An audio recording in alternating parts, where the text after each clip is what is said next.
kyenda mu mukaga katonnyezesa Biti Fama gakusomerwa Tom Mulondo. Mawulire ag'enkya ya leero Pulezidenti Yoweri Museveni azzeemu okugumya Bannayuganda ng'eggwanga bwe lijja okusobola okutambuza obulungi ebyenfuna byalyo newankubadde nga ligiddwako obuyambi obw'engeri zonna okuva mu banka y'ensi yonna. Omubaka wa Pulezidenti bw'atadde ku kibanja ekya Twitter abadde ayanukula ku kya banka y'ensi yonna eya World Bank okutegeeza nga bw'ejjuludde obuyambi bwonna bwebaddeewa eggwanga lyattu Uganda nga beesigama ku kya Uganda okuyisa etteeka eriwera n'okulwanyisa ebisiyaga.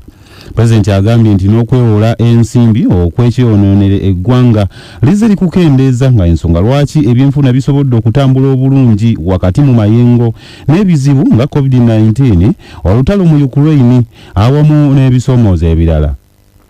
Abayizi ku ssomero lya Busabala Primary School awamu n'abasomesa bakyasattira oluvannyuma lw'omuyizi ku ssomero lino ow'emyaka 9 gyokka okubbira mu nnyanja Nalubaale mu budde obw'amalya g'ebyemisana. Omuyizi ategerekese nga yekusaasira Moses era nga mutabani wa Kyakuwa Moses ow'ekaazi mu Busabala abadde asoma kibiina kyakuna era nga yabadde agenze kuwuga ne banne mu mazzi kyokka amazzi ne gamusinga amaanyi.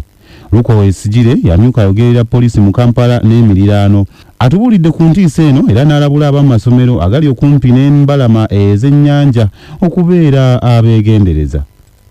Abaana babiri abagudde mu nnyanja Busabala kazi zone mu Makindye Ssaabagabo. Poliisi ng'ekulembeddwamu OC badduse mangu eri awabadde embeera eno era nitegeezebwa nti bino byabadde okusanga 7 bagenze okubaako we bawuga okuliraana okunoonyereza kw'okutandise.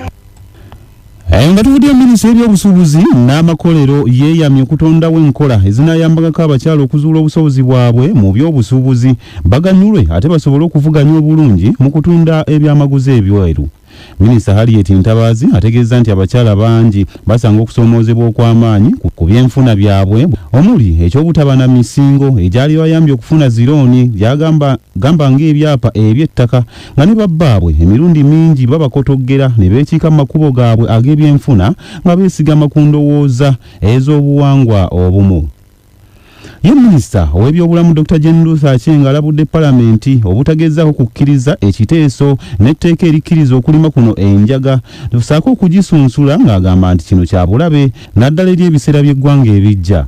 Abadde awayo birowoozo bya minisitule ku by'etteeka lino erya Narcotics and Psychotropic Substances Control Bill n'ategeeza nti gavumenti tegwana kutunuulira kyamusimbi gwokka oguyinza okuva mu kino wabula etunuulire ebiyinza okuddirira singa enjaga ekkirizibwa n'erimwa kyere mu ggwanga.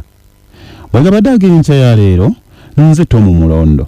Ago ge gabadde amawulire ku 9 mu mukaga katonnyezesa Biti Fama gakutuusiddwako BFCU Bank.